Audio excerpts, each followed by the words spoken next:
How many of you have joined the gym? Oh, okay, that's going to be a lot of people. How many of you go to the gym after having joined the gym? 1, 2, 3, 4, 5. Next keynote is going to be pretty exciting because we are bringing the Mfitness revolution as brought out by the charming Gul Panag. Please put your hands together as we bring her on stage as we take us through the Mfitness evolution.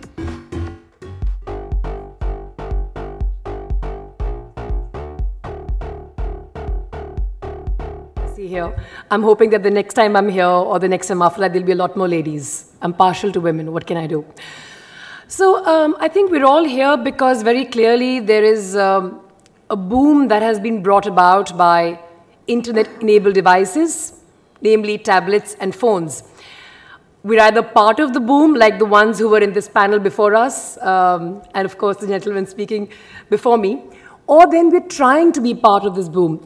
And what's really interesting with regard to this boom that we're speaking about is the new digital revolution we're seeing in the M-Fitness and M-Health space, because it's opened up a new set of doors that didn't exist before. And that's coming from somebody who has been a keen fitness enthusiast most of my adult life. So yes, I'm here to talk about M-Fitness. I'm a co-founder of a tech startup. It's called MobiFit, and we make fitness apps. Okay, let's see if I can work this. Okay.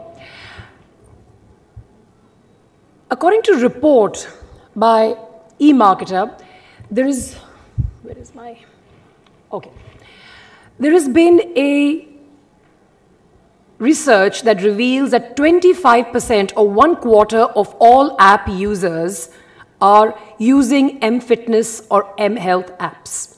And interestingly speaking, this segment of apps has seen a 63% growth. In fact, what's also interesting is that this segment of apps, that is the M-Fitness and M-Health apps, is growing at a 50% faster rate than other apps. And the same report from eMarketer says that in the year 2013, this particular category had reached a market revenue of $2.4 billion, and that's projected to reach $26 billion by 2017. 63% of those surveyed by MarketWired said that they would use some form of M-Fitness or M-Health apps on their mobile devices, pedometers, or wearables, bands, and of course, the new buzzword, watches. Now, what are these users actually looking for? That's the interesting thing. The gentleman before me just said that most of us have gym memberships. Some of us use those gym memberships. But what use are we really deriving from them, and how are apps actually fixing that for us? Okay. So first and foremost, we have health and fitness downloads, followed by, okay, this is a really interesting thing that I wanted to share. Women and men, obviously we're wired differently. Some are supposed to be from Venus and others are supposed to be from Mars. But here's the thing, our behavior vis-a-vis apps, particularly fitness and health, M-Fitness and health, is a little different. In some cases it matches, and some cases, as this is going to reveal, it's a little different. So we see that fitness apps, roughly men and women, the same percentage are downloading. But here's the real differentiator. The medical conditions people want to monitor through their M-Fitness and M-Health apps, pretty much similar at 5% and 2% for men. Additional medical information at 3% and 6%, but weight management is the key differentiator here. So it turns out women are definitely more interested in weight management. 22% of all app users, women app users, are interested in apps that cater to this category and help them. And turns out 8% only in men. So is there no wonder that most women today are fitter than men? And I'm sure that the M-Fitness revolution is only going to help further. That was some interesting data that came from the MarketWired survey, in fact. Okay, what are people looking for in the apps that they have? There are a lot of apps, obviously, in the market already. And in fact, there's a developer right here who has left and is not seeing my presentation. But there are a lot of developers in the space looking for Mfitness and mHealth. But what are they really looking for? Before we get there, what are the most popular devices or aids people are using? So goal tracking is the highest used app aid which is being currently used, followed by awareness of health issues. A lot of apps give you information about health issues before you actually need to be aware of them, so you're armed with that knowledge before you cross that bridge. Then you've got, of course, motivation, which is very much needed for somebody who feels that while I have a gym membership, I don't find motivation to go there. I go through that. Yesterday in my morning run, I needed all the motivation in the world to try and get through it. I barely managed, but such is life. Of course, then there's 5% of do medication and adherence, and of course, there's smaller fragmentation on that. Now, if we collate this data, what are users looking for in the Mfitness and mHealth space? You've got tracking calorie intake, because somewhere all of us realize that there is a finite amount of food you can eat, irrespective of the fact that you may like to eat a lot more than that. Monitoring weight, that's an interesting part. Track your exercise, which is what most apps do by logging your exercise through pedometers. Track your runs, and of course, the mobile pedometer, which is linked to your mobile phone. Research, diagnose medical conditions, medical reminders, stress management, monitor sleep cycles. However, that's something that I've never been able to crack. All the wearables I've worn have never given me the kind of results I wanted personally from sleep monitoring, but that's besides the point. Now, mobile fitness, Mfitness. There are some big players in the market, clearly. MyFitnessPal had the figures that you can see are clearly very, very impressive. I think the biggest of them all, of course, is Runtastic, which has had investment, which we know to be a very, very large amount, but is as yet, of course, undisclosed. So clearly it goes without saying that the overall mobile fitness is a global hit, as seen by the downloads of some of these. The kind of numbers they're doing are mind-boggling. And that's obviously evident and proved by the kind of valuation and funding they've received. But the truth is, and here's why I'm here, the truth is that we're still using apps that have been designed in the West, primarily in the United States, and that there are very few, if none, local apps contextual to us. And in fact, coaching and motivational apps are entirely missing because the focus of apps is either logging or then counting calories. Why do we need local apps? Okay, will it go off? Yes. So why do we need local apps? Localized content. The context needs to have local flavors.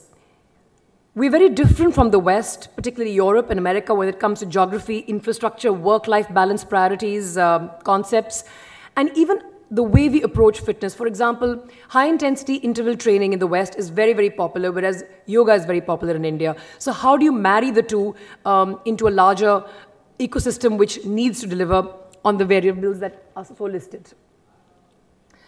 Our role models are very different. And that's because we find that in the West, a lot of role models tend to be athletes, primary, big, huge stars in various sporting fields. However, in India, we only have, really speaking, one sport that produces any kind of role models.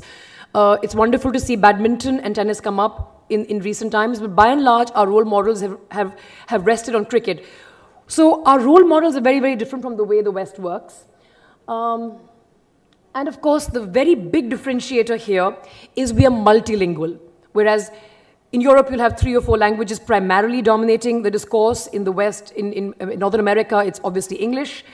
And that, again, poses a huge challenge as to why we need to have localized apps.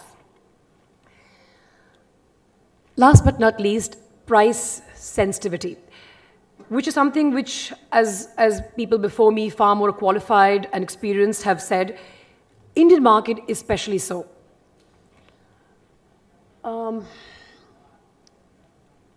Okay. Why am I doing this? Now, everybody typically has some interest in becoming better, fitter, do something about their health, fitness in specific. And the starting point is always the hardest. You either have a parent, like I did in my case, who whips you and makes you do it. So I was 15, my father said you have to start running. I didn't understand why.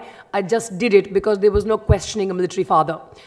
But a lot of people I interact with on social media and other spheres typically will ask me, how do I start?